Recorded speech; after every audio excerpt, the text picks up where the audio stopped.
syllabus specifically speaks about bending stresses. Bending means the plane is physically bending. The most obvious point is the wings. On the tarmac, let's have a look at a free body diagram. There's a wheel there. Let's assume it's a 4-engined jet. We'll put the wheel there. I don't know exactly where they are, but for today they're there. Forces. Weight going down, engine going down. These are the free body diagram of the forces acting on the wings. That's when it's parked on the tarmac.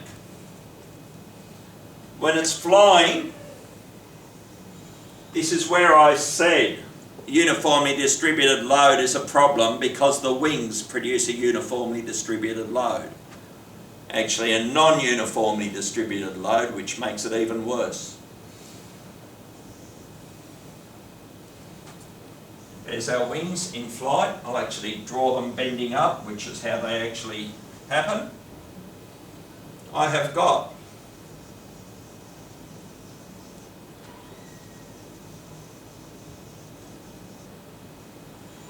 a non-uniformly distributed load acting on the upper surfaces. We still have the engines, of course. So, let me go through, draw that in red, just for consistency. So what we have here is because as the wings get further out to the tip, they tend to get smaller, so there is less lift. There's the weight, there's the weight, there's the weight, there's the weight, there's the weight.